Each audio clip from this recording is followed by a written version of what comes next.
2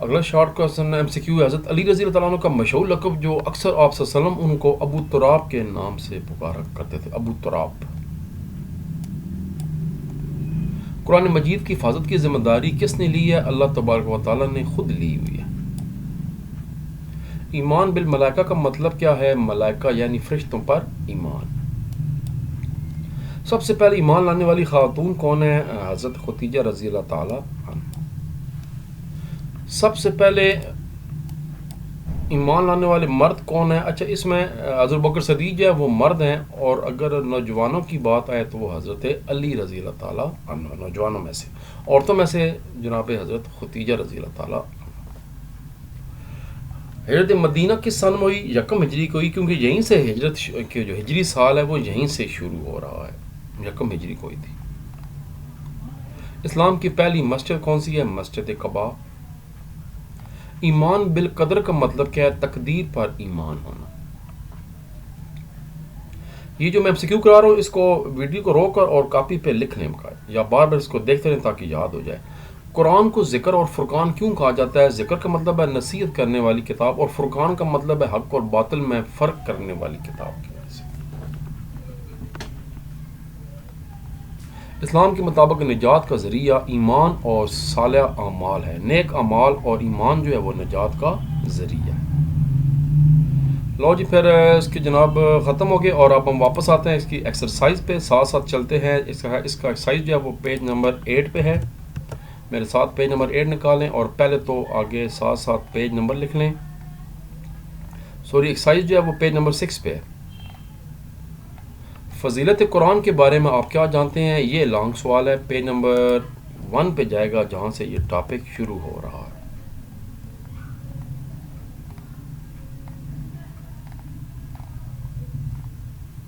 یہ جی. اچھا، اس کے اندر پہلے تو ایک شارٹ بھی بن رہا ہے، یہ ایکسٹرا شارٹ ہے، اس کو پہلے آپ نوٹ کر لیں. قرآن مجید میں وہ مقدس کتاب ہے، یعنی یہ قرآن مجید کے بارے میں تعارف بیان کریں. شارٹ کوسچن بنے گا، قرآن مجید کا تعارف بیان کریں. یہ شارٹ کوسچن بنے گا. قرآن مجید اللہ تعالیٰ کی وہ مقدس کتاب ہے جو اللہ تبارک و تعالیٰ نے سید المرسلین خاتم النبیین حضرت محمد مصطفیٰ صلی اللہ علیہ وسلم پر تھوڑی تھوڑی کر کے تقریباً 23 سال کے عرصے میں نازل کی. قرآن مجید اللہ تعالیٰ کی آخری کتاب ہے. ایک اور بتانا ہے، قرآن کے معنی ہیں وہ چیز جو بار بار پڑھی جائے. چونکہ یہ کتاب بار بار اور بکثرت پڑھی جاتی ہے، اس لیے اسے قرآن کہا جاتا ہے.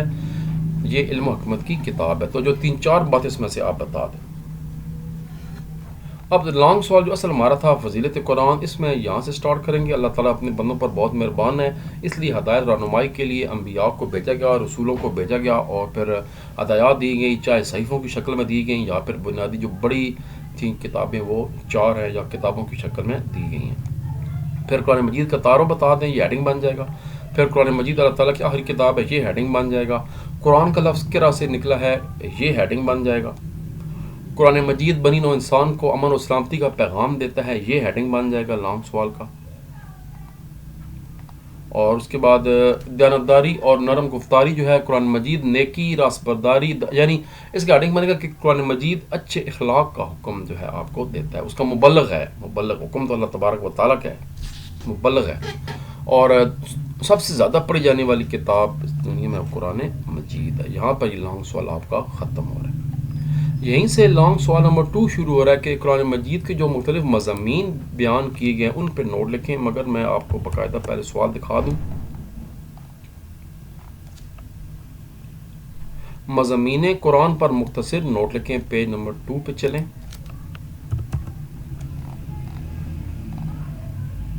یہاں سے شروع ہوگا. قرآن مجید کے بے شمار مضامین ہیں. اچھا، اس میں ایک تو پہلے ایک اور شارٹ کوسچن بن سکتا ہے جو کہ شارٹ ہے. سوال ایسے بن سکتا ہے کہ قرآن مجید کے جو مضامین ہیں ان کے نام لکھیں. تو پھر صرف نام بتانے ہیں. جیسے عقائد ہے، ایک ایک لائن میں آگے بتا دیں. عقائد، عقیدے سے مراد عقیدہ توحید کا بار بار ذکر ہوا ہے. پھر قرآن مجید نے عقیدہ قیامت پر بھی خاصا زور دیا ہے. 2 باتیں ہو گئی. پھر عبادات، یہ بھی قرآن. پھر اس کے بعد معاملات بھی قرآن پاک کے مضامین. تو کوئی سے 4 مضامین شارٹ کوسچن میں دے دیں اور آگے ایک ایک لائن آپ لکھ لیں گے. لیکن ہم بات کر رہے ہیں لانگ سوال کی، تو لانگ کوسچن یہاں سے سٹارٹ ہو جائے گا. مضامین قرآن، اس میں اب وہی باری ڈیٹیل سے باتیں بتانی، عقائد کیا ہوتے ہیں، عقیدہ توحید کیا ہے وہ بتانا ہے، عقیدہ قیامت کیا ہے وہ بتانا ہے۔ اس کو آپ یہاں تک کر دیں پہلے، اس کے بعد اگلے پہ سے شروع کریں، پھر عبادات ہیں یہ بھی قرآن پاک کا مضمون ہے یہ بتا دیں، پھر معاملات ہیں یہ بتا دیں، اخلاقیات ہیں یہ بتا دیں، قصص ہے یعنی انبیاء کے قصے ہیں، اور یہاں پر خاص عنوان ہے، یہاں پر آ کے یہ لانگ سوال ختم ہو جائے گا۔ تو اس کے ٹوٹل 5 ہیڈنگ بن جائیں گے، پانچواں، چوتھا، تیسرا، دوسرا یہ ہے، اور توحید والا ہیڈنگ جو مین عقائد والا ہیڈنگ اوپر ہے، اس کا میں نے بتایا کہ سارا اگر آپ نہیں بھی کر سکتے تو صرف یہاں تک کر دیں، جواب دہ ہونا ہے تک، بس یہ 2 پیراگراف کر دیں، یہ 2، اور اس کے بعد پھر اگلے پیج سے کر دیں، تو یہ چھوٹا سا ایک لانگ سوال بن جائے گا۔ ہمارے 2 لانگ سوال ہو گئے ہیں، تیسرا لانگ سوال دیکھتے ہیں کون سا ہے، لیکن آپ کو ساتھ میں شارٹ بھی کراتا جا رہا ہوں جو ایکسٹرا شارٹ بنتے ہیں۔ تلاوت قرآن کے ظاہری آداب بیان کریں۔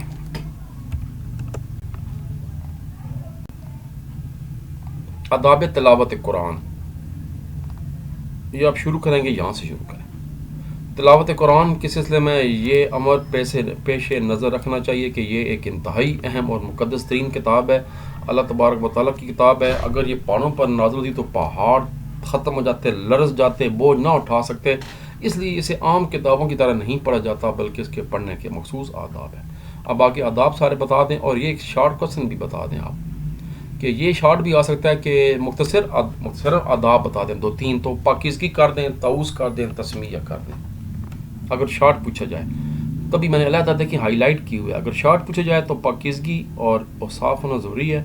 طاؤس مطلب ہے اعوذ باللہ من الشیطان الرجیم، تسمیہ کا مطلب ہے بسم اللہ الرحمن الرحیم پڑھنا چاہیے پہلے۔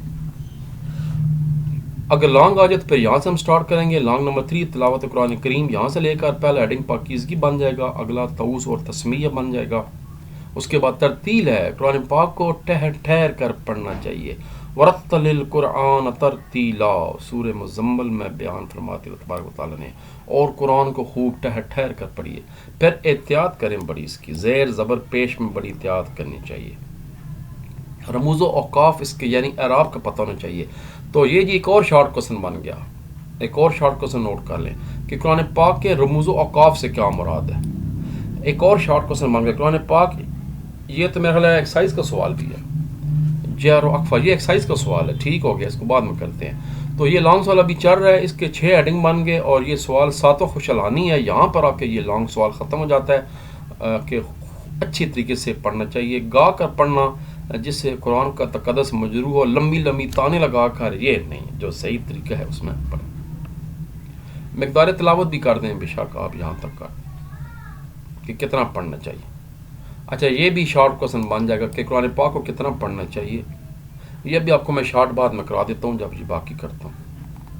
اگلا سوال دیکھتے ہیں پہلے کون سا ہے۔ اچھا یہ ایکسائز کا شارٹ سوال ہے، مقدار تلاوت پر مختصر نوٹ لکھیں، یہ ایکسائز کا شارٹ سوال ہے، یہ اوپر ہے جی، کتنا یعنی پڑھنا چاہیے، یہ ہے پیج نمبر 85 پہ۔ تلاوت تھوڑی کی جائے لیکن اچھی طرح باقاعدگی سے کرنی چاہیے، جس قدر آسانی کے ساتھ پڑھا جا سکے پڑھے، کم از کم اتنا پڑھے کہ سال میں 2 مرتبہ قرآن ختم ہو جائے۔ امام ابو حنیفہ رحمۃ اللہ علیہ کا قول ہے کہ اگر سال میں 2 مرتبہ قرآن کریم ختم ہو گیا تو حق ادا کر دیا گیا، کیونکہ جبرائیل علیہ السلام نے حضور اکرم صلی اللہ علیہ وسلم کے عمر کے آخری سال قرآن کریم کو 2 مرتبہ ان کے ساتھ دہرایا تھا۔ اگلا شارٹ کوسچن ہے، یہ بھی شارٹ کوسچن ہے، رموز و اوقاف اور جہر اخفا سے کیا مراد ہے۔ جہر مطلب ہے ظاہری اور اخفا چھپی ہوئی، پیج نمبر 5۔ یہ دونوں شارٹ علیحدہ علیحدہ آپ تیار کریں، یہ تبھی میں علیحدہ کر، یہ رموز و اوقاف علیحدہ تیار کریں۔ اعراب کی احتیاط کے علاوہ قرآن مجید کی تلاوت میں ایک بات ضروری ہے کہ کہاں رکا جائے اور کہاں نہ رکا جائے۔ پڑھنے والوں کی خاطر علماء نے کچھ علامتیں مقرر کی ہیں جنہیں رموز و اوقاف کہتے ہیں، جیسے وقف لازم ہے، جیسے رہا ہے، تویا ہے۔ صحیح طریقے سے قرآن پاک پڑھنے کے لیے ان رموز کو سمجھنا اور تلاوت کرتے وقت ان کی پابندی کرنا نہایت ضروری ہے، ورنہ اکثر مقامات پر معنی بدل جانے کا احتمال ہوتا ہے۔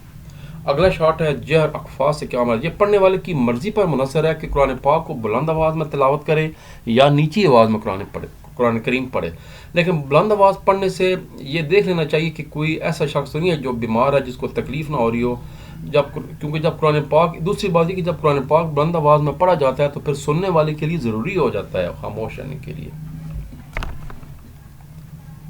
اس لیے نیچے لکھا ہوا ہے کہ گھروں میں جہاں بہت سے لوگ ہوتے ہیں بہتر ہے کہ تلاوت نیچی آواز سے کی جائے. اگر آپ اکیلے ہوں تو پھر آپ بے شک آپ اونچی آواز میں بھی تلاوت کر سکتے ہیں.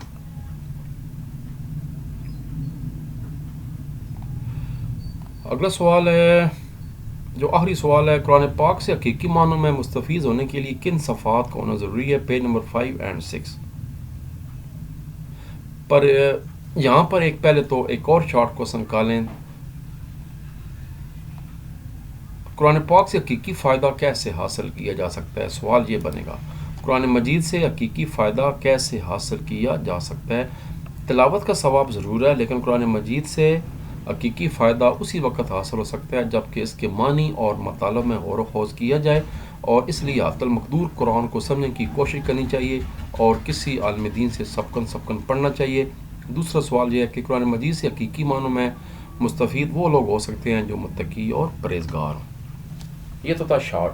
اب ایکسرسائز کا سمے لانگ ہے کہ کن صفحات کو ضروری ہے، تو یہی ٹاپک اب آپ نے ڈیٹیل سے بتا دینے ہیں. یہاں سے شروع کریں.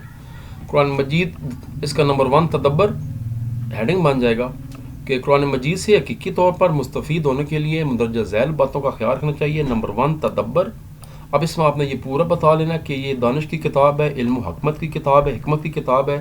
اس کو سرسری طور پر پڑھنا کافی نہیں ہے، اس کو سمجھنا اور اس پہ عمل کرنا بہت ضروری ہے. یہ ہے. دوسرا تقویٰ اس کے لیے چاہیے. صرف وہی لوگ اس سے فائدہ اٹھا سکتے ہیں جو اللہ تعالیٰ سے ڈرنے والے ہیں اور پرہیزگار ہیں، کیونکہ سورہ بقرہ کے آغاز میں بھی یہ لکھا ہوا ہے ھدی للمتقین، یہ ہدایت ہے ان کے لیے جو متقی ہیں. تلاوت کرتے وقت یہ بات ذہن میں ہرگز اوجھل ہونی چاہیے کہ یہ اللہ تعالیٰ کی کتاب ہے جو اس نے اپنے حبیب حضرت محمد مصطفیٰ صلی اللہ علیہ وآلہ وسلم پر نازل فرمائی. چنانچہ اس کے ادب، احترام اور احکام کی پابندی ہی میں ہماری فلاح کامرانی مضمر ہے، اس لیے اس سے سرتابی سراسر نقصان اور خسارے کا موجب ہے.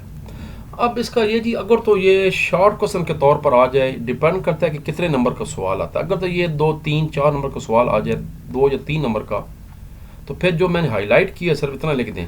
تدبر کا ہیڈنگ دے کر یہ لکھ دیں سبکن پڑھنا چاہیے، اور تقویٰ کا ہیڈنگ دے کر یہاں تک کر دیں. اگر یہ سوال لانگ بنا دی جاتا ہے 6 نمبر کا، 4 نمبر کا، 5 نمبر کا، 7 نمبر کا، میں چھٹے سوال کی بات کر رہا ہوں، تو پھر اس کو آپ نے جو ہائی لائٹ میں نے کیا ہے وہ نہیں کرنا بلکہ سارا کرنا ہے. پھر آپ تدبر سے یہاں سے سٹارٹ کریں گے اور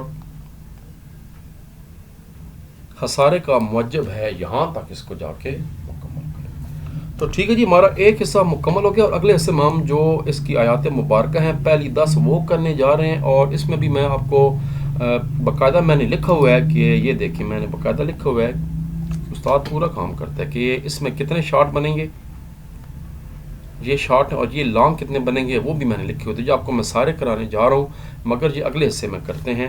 تو تب تک کے لیے اجازت، ملتے ہیں تھوڑی دیر کے بعد. اللہ تبارک و تعالیٰ ہم سب کو حامی اور ناصر ہو. اللہم صلی علی سیدنا محمد وعلی آل سیدنا محمد وبارک وسلم وصلی علیہ. پاکستان زندہ باد.